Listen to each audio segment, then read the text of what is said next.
श्री शिवाय नमस्तुभ्यम। हर हर महादेव। दोस्तों, आप सभी लोग जानते हो कि 20 जुलाई 2025 यानी रविवार को पड़ रही है सावन महीने की 10वीं तिथि। और दोस्तों, यह वह तिथि है जो सावन महीने में पड़ने वाली सबसे बड़ी तिथि है, क्योंकि यह रविवार के दिन पड़ रही है और इसका बहुत ही बड़ा विशेष महत्व होता है।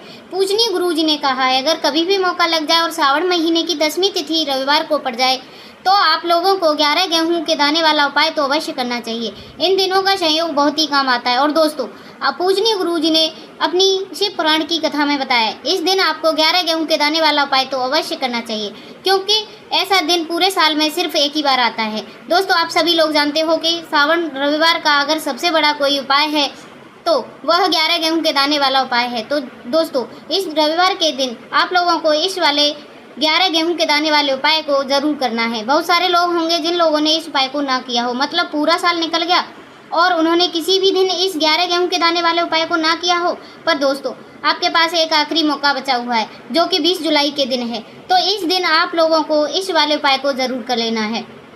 भले ही आपने पूरे साल भर इस उपाय को ना किया हो, पर अगर आपने इस सावन महीने के रविवार के दिन अगर इस वाले उपाय को कर लिया तो आपको इस उपाय को करने का वह फल मिलेगा जिसकी आपने कभी कल्पना भी नहीं करी होगी। इसीलिए आप लोग इस वाले उपाय को एक बार ज़रूर कर लेना, ताकि आप लोगों के हाथ से यह मौका ना जा सके और आपको इस उपाय को करने का फल मिल सके। दोस्तों, यह उपाय पंडित जी ने अपनी अभी की शिव महापुराण की कथा में बताया, जिस उपाय को आज हम आपको बहुत अच्छे से समझाने वाले हैं। इस वीडियो को देखने के बाद इस उपाय को समझने के लिए आपको कोई और वीडियो को देखने की ज़रूरत नहीं पड़ेगी। तो दोस्तों, चलिए उपाय को शुरू करते हैं। देखिए, यह इस सावन महीने के रविवार के दिन यह इतना खास होता है, इतना महत्वपूर्ण होता है। देखा गया है कभी कभी बड़े बड़े पूजा पाठ अनुष्ठान से जो मनोकामना पूर्ण नहीं होते, वह इस सावन महीने में रविवार के दिन एक छोटे से उपाय कर लेने से ही आपकी मनोकामना पूर्ण हो जाती है। और बहुत सारे लोगों ने इस उपाय को किया भी है और उनको इस उपाय को करने का फल भी ज़रूर मिला है। अगर आप लोग भी इस उपाय को रविवार 10वीं के दिन करना चाहते हो तो आप इस उपाय को पहले अच्छे से समझ लेना, सुन लेना, उसके बाद करना। आपको इस उपाय का फल ज़रूर मिलेगा। और इस उपाय को कर लेने से आपके घर में चाहे किसी भी प्रकार का दुख समस्या क्यों ना चल रही हो, आपको उसका कारण भी नहीं पता है कि भाई यह समस्या किस कारण से चल रही है। उसका कुछ भी कारण हो सकता है, जैसे पितृदोष हो सकता है या किसी भी तरह का मंगल दोष हो सकता है, या तो इस दिन आप लोगों को यह वाला उपाय ज़रूर कर लेना है। यह एक ऐसा उपाय है जिस उपाय को अगर किसी विशेष दिन पर किया जाए तो भाई उस विशेष दिन का जो है वह तो हमें मिलता ही मिलता है, पर हमने उस दिन पर इस उपाय को किया है तो हमें उससे भी बड़ा फल मिलता है और फल बहुत जल्दी मिलता है, क्योंकि आप इस उपाय को बहुत ही बड़े और विशेष दिन पर कर रहे हो। तो चलिए हम उपाय के बारे में बात कर लेते हैं, लेकिन उससे पहले आप लोगों को यह जानना आवश्यक है कि इस उपाय को आपको किस समय करना है, कैसे करना है और कब करना है। तो चलिए हम आगे आपको वीडियो में एक एक करके बता देते हैं। लेकिन उससे पहले अगर आप लोग हमारे चैनल पर नए हो तो हमारे चैनल को सब्सक्राइब कर लेना और वीडियो को लाइक करके कमेंट बॉक्स में श्री शिवाय नमस्तुभ्यम हर हर महादेव ज़रूर टाइप कर देना।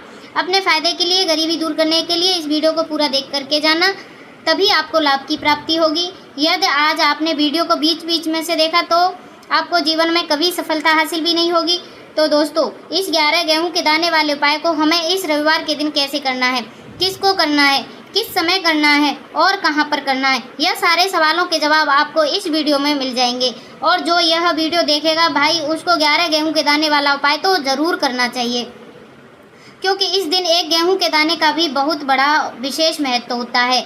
और जब बात आ जाए 11 गेहूं के दाने की तो यह सोने पर सुहागा वाली बात हो जाती है और यह एक बहुत ही बड़ा उपाय हो जाता है इस सावन रविवार का।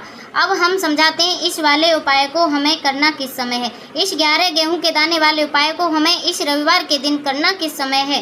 तो देखिए, इस उपाय को करने का जो समय है वह सुबह का समय है और शाम का समय भी है। अब देखिए, यहाँ पर हम मुख्य रूप से सुबह का समय नहीं बोलेंगे, क्योंकि 20 जुलाई रविवार 10वीं का दिन है और इस दिन प्रदोष काल के समय का बहुत ही बड़ा विशेष महत्व होता है। लेकिन समय बहुत ही महत्व होता है। बाकी अगर सुबह के समय भी करोगे तो भी अच्छा होगा, उसमें कोई दिक्कत वाली बात नहीं है। तो चलिए जानते हैं इस विशेष उपाय के बारे में। लेकिन उससे पहले एक प्रार्थना, अगर आप इस चैनल पर नए हो तो आप इस वीडियो को लाइक करके चैनल को सब्सक्राइब ज़रूर कर लेना। तो चलिए अब हम अपने सबसे पहले उपाय की बात कर लेते हैं। देखो गुरुजी ने कहा है कि अगर रविवार के दिन सावन महीने की 10वीं तिथि पड़ जाए तो इस दिन आपको 11 गेहूं के दाने वाला उपाय तो अवश्य करना चाहिए।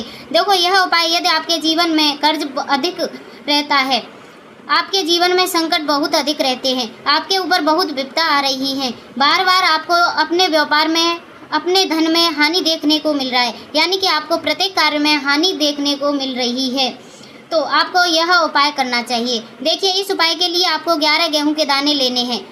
11 दाने लेने के बाद में आपको ज़रूरत होगी चावल के दानों की। 11 चावल के दाने और 11 गेहूं के दाने, और चावल के दाने खंडित नहीं होने चाहिए। अब आप कहेंगे भैया गेहूं के दाने लेने कहाँ से? देखो आपको किसी भी किराना स्टोर से गेहूं के दाने आपको आसानी से मिल जाएंगे, जाकर ले आना। 11 गेहूं के दाने, 11 चावल के दाने लेने के साथ में आपको एक तांबे का लोटा लेना है, और उस तांबे के लोटे में आपको जल भरना है। जल आपके खुद के घर का होना चाहिए, मंदिर का नहीं होना चाहिए। अब आप यह सब सामग्री लेकर पहुंच जाओगे महादेव शिव जी के मंदिर में, शिवलिंग के पास में। शाम के टाइम पर प्रदोष काल में देखो, जब आप यह उपाय कर रहे होंगे तो अपना फेस उत्तर दिशा की ओर रखना। अब यहाँ पर जो मैं आपको क्रम बताने जा रही हूँ ना, उससे बहुत ही ध्यान से सुनना। महादेव को अगर सबसे कोई प्रिय है ना, तो उनकी सबसे छोटी पुत्री जिनका नाम है माता शोक सुंदरी, जो आपके पास में चावल के 11 दाने हैं ना, उन चावल के 11 दानों को माता शोक सुंदरी वाले स्थान पर आपको अपना नाम और गोत्र बोलते हुए समर्पित कर देना है। और चावल के दानों को रखने के बाद में जो आपके पास में तांबे का लोटा है, उस तांबे के लोटे को कहीं पर भी हम जल नहीं चढ़ाएंगे। सिर्फ और सिर्फ माता पार्वती का जो हस्त कमल आपको दिखाई दे रहा है, यहीं पर गोल गोल आपको समर्पित करना है। उसी जल को वहीं और कहीं नहीं, ना तो माता शोक सुंदरी वाले स्थान पर, ना तो शिवलिंग के ऊपर, सिर्फ आपको यहाँ पर गोल गोल जलाधारी पर आपको उस जल को समर्पित करना है। अब आपके पास में बचे हुए हैं 11 गेहूं के दाने बचे हैं, उन्हें 11 गेहूं के दानों को आपको अपनी मनोकामना, अपनी विश कहते हुए महादेव की शिवलिंग के ऊपर अपना वैशाख दशमी के दिन प्रदोष काल के में समर्पित कर देना है। तो आपकी जो भी मनोकामना होगी, जो भी विश होगी, महादेव पूरी जरूर करते हैं। अन्न को समर्पित करने से, उस खासकर गेहूं को समर्पित करने से हमारी इच्छा पूरी होती है। और अगर वह दिन रविवार का वह दिन हो तो इससे सुंदर संयोग कुछ भी नहीं हो सकता है। आपकी इच्छाओं को पूरा करने के लिए बहुत स्पेशल, बहुत ही प्यारा सा उपाय है, आप सभी लोग जरूर करें। ध्यान में रखिएगा, यह उपाय प्रदोष काल में करना है। देखो गुरुजी ने कहा है, भगवान शिव जी की जो शिवलिंग है पर 33 कोटि देवी देवताओं का वास होता है। अगर हम शिवलिंग के सामने कुछ भी उपाय करते हैं तो हमारे सभी देवी देवता हमसे खुश हो जाते हैं। हम यह उपाय आपको अवश्य करना है। देखो सुबह के टाइम नहीं कर सकते हो। अब बात कर लेते हैं अगले उपाय की। देखो इस उपाय को आप सुबह से लेकर शाम तक कर सकते हो। तो चलिए बढ़ते हैं उपाय की ओर। देखिए इसके लिए आपको क्या करना है, एक काली मिर्च लेनी होगी। ध्यान से देखना, एक काली मिर्च लेनी है और ध्यान से सुनना कि काली मिर्च कहीं से भी खंडित नहीं होनी चाहिए। फिर उसके बाद आपको लेना है एक गोल बाती का दीपक। देखो दीपक आप चाहे मिट्टी का भी ले सकते हो और आप आटे का भी तैयार कर सकते हो। आपको ध्यान रखना है कि उस आटे में आपको नमक और हल्दी का प्रयोग नहीं करना है। तो आप एक बढ़िया सा दीपक बना लो और उस दीपक में गोल बाती लगा के उस दीपक में आपको घी भरना है। देखो गाय का शुद्ध घी आपको उस दीपक में भरना है। अब क्या करना है, आपको इन दोनों चीज़ों को लेकर चले जाना है बेलपत्र के पेड़ के पास में। देखो गुरुजी ने अपनी अभी की सिम्हा पुराण की कथा में बताया, जो भी व्यक्ति प्रदोष काल में जो भी एक दीपक प्रज्वलित कर देता है उसके घर में धन की कमी नहीं होती है। देखो यदि आपके घर में आसपास कहीं बेलपत्र का पेड़ नहीं है या घर से काफ़ी दूर पड़ता है और आप जा नहीं सकते हो, आगे हम यह भी बताएंगे कि कैसे इस उपाय को करना है। अगर बेलपत्र वृक्ष ना हो तो देखो अब आपको प्रदोष काल में इन दोनों चीज़ों को लेकर चले जाना है बेलपत्र पेड़ के पास में। अब क्या करना है, सबसे पहले आपको उत्तर दिशा की ओर मुख करके खड़े हो जाना है और जो आप दीपक लेकर आए हैं उसे आपको बेलपत्र की जड़ में प्रज्वलित कर देना है। दीपक प्रज्वलित करने के बाद आपको एक काली मिर्च अपनी हथेली पर रखना है और बेलपत्र पेड़ का आपको 5 बार परिक्रमा लगा लेना है। और यदि आप परिक्रमा बेलपत्र पेड़ का नहीं लगा सकते तो आपको दीपक को चारों ओर कुछ इस तरह की दिशा दीपक के ऊपर से 5 बार घुमा देना है, मतलब आरती कर देना है। और घुमाने के बाद आपको उसी काली मिर्च को दीपक में डाल देना है और वहीं पर बैठकर हाथ जोड़ करके आंख बंद कर करके आपकी जो भी आपके जीवन में समस्या है, घर से लक्ष्मी जी का निवास नहीं है, घर में लक्ष्मी जी प्रवेश नहीं कर रही हैं और जो भी जीवन में जो भी समस्याएं हैं, तो उस समय आपको विनती करनी है। अब आपके बाद यदि आपके घर के आसपास कहीं बेलपत्र का पेड़ नहीं है तो आपको इन सब चीज़ों को लेकर चले जाना है शंकर जी के मंदिर में। देखो, शिव जी के मंदिर पहुंचकर आपको क्या करना है, आपको उसी एक दीपक को आपको शंकर जी के मंदिर की जो चौखट होती है ना, वहाँ पर आपको इस दीपक को जलाना है। और दीपक जलाते समय आपका मुख उत्तर दिशा की ओर होना चाहिए। दीपक जलाने के बाद आपको क्या करना है, एक काली मिर्च अपनी हथेली पर रखना है और आपके जीवन में जो भी समस्या है, चाहे वह समस्या परिवार को लेकर हो या फिर धन को लेकर हो, वह समस्या बोल देनी है। बोलने के बाद आप उसी काली मिर्च को दीपक में डाल देना है और आपकी कामना पूर्ण हो जाए, घर में लक्ष्मी जी का निवास हो, ऐसी कामना आपको कर लेनी है। देखिए, शंकर जी की जो मंदिर की जो चौखट होती है ना, उसमें 33 कोटि देवी देवता निवास करते हैं।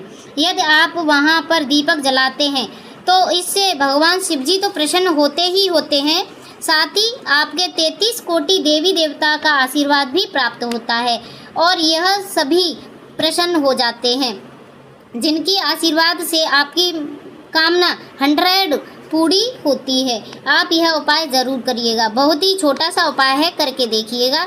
देखिए, अब हम जान लेते हैं गुरुजी द्वारा बताए तीसरे उपाय के बारे में। इस उपाय के लिए आपको मात्र 2 लौंग लेनी होंगी, यानी कि आपको 1 लौंग का जोड़ा लेना है, 2 फूल वाली लौंग लेनी है। लौंग का जोड़ा कहीं से भी खंडित नहीं होना चाहिए, इस बात का ध्यान रखना। इसी के साथ में आपको लेना है लाल चंदन का पाउडर। देखिए, यदि आपके पास लाल चंदन का पाउडर की लकड़ी है तो उसे घिसकर भी आप चंदन के रूप में प्रयोग कर सकते हो। यदि आप पाउडर है तो उसका भी आपने उपाय के लिए प्रयोग कर सकते हो। देखिए, चंदन जो है वह तेज का प्रतीक माना गया है और साथ ही साथ जीवन के अंधकार को दूर करने का प्रतीक माना गया है।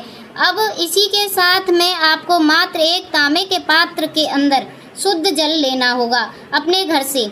अब दोस्तों, यह तीनों सामग्री लेकर के सीधे आपको पहुंच जाना होगा भगवान शिव जी के मंदिर में। देखिए, इसी के साथ में आपको 1 गोल बाती का दीपक भी लेना होगा।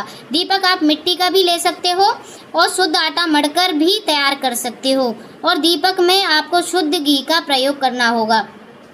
लेकिन जैसे ही आप इन सभी तीनों सामग्रियों को लेकर के पहुंच जाओगे मंदिर में, जैसे ही आप चौखट के वहां पर पहुंचोगे तो मंदिर की जो चौखट के सीधी तरफ आप जो अपने साथ में गोल बाती का दीपक लेकर गए हैं, उस दीपक को सबसे पहले तो प्रज्वलित कर देना है। यानी कि जैसे ही आप मंदिर की चौखट के वहां प्रवेश करते हो तो उसके सीधी तरफ आपको यह गोल बाती का यह दीपक प्रज्वलित कर देना है। अब देखिए, जैसे ही आप यह दीपक प्रज्वलित करेंगे तो सभी सामग्रियों में आपको शिवलिंग के पास में लेकर पहुंच जाना है। अब देखिए दोस्तों, आपके पास जो 1 तांबे के पात्र के अंदर शुद्ध जल है, उसे में आपको केवल आधा लोटा जल ही भगवान शिव जी की शिवलिंग पर अर्पित कर देना है। आधा लोटा जल आपको उसी जल के अंदर बचा लेना है।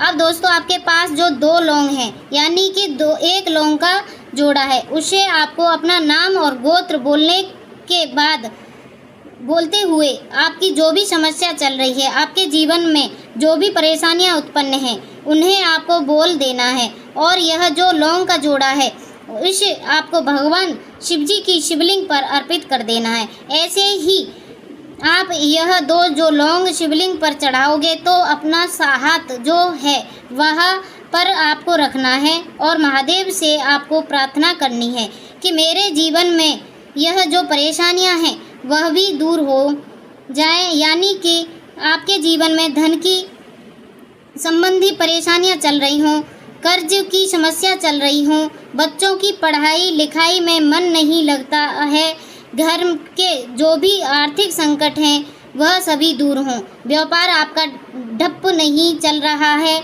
तो घर में रोग की स्थिति बनी हुई है, यानी कि जिस भी प्रकार की आपकी समस्या है उसे आपको महादेव से बोल देना है और महादेव से इन सभी समस्याओं को दूर करने के लिए आपको प्रार्थना कर लेनी है।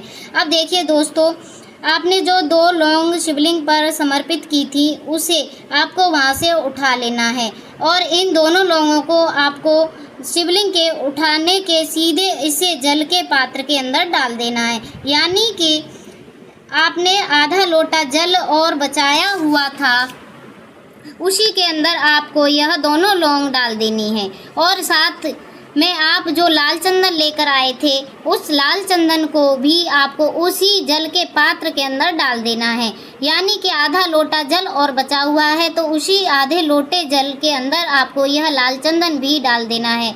अब देखिए, इस आधे लोटे जल में है जिसमें आपने जो 2 लौंग डाली हैं, लाल चंदन डाला है, उसे सीधे लेकर के आपको पहुंच जाना है बेलपत्र वृक्ष के वहां पर। देखिए, बेलपत्र का वृक्ष यदि आपके घर पर है तो वहां पर आपको जाना है, आपके घर के आसपास कहीं भी है तो वहां पर आपको पहुंच जाना है और उसके बाद आपको जो मुख है वह उत्तर दिशा की ओर होना चाहिए और उसके बाद आपको अपना नाम और गोत्र बोलने के बाद और पुनः अपने जो भी समस्या शिवलिंग के पास में बोली थी उन्हें आपको वापस से बेलपत्र के वहां पर भी बोल देनी है और यह जो आधा लोटा जल है इसे आपको पूरा बेलपत्र वृक्ष की जड़ में श्री शिवाय नमस्तुभ्यम का जाप करते हुए समर्पित कर देना है। तो बस इतना सा उपाय आपको करना है।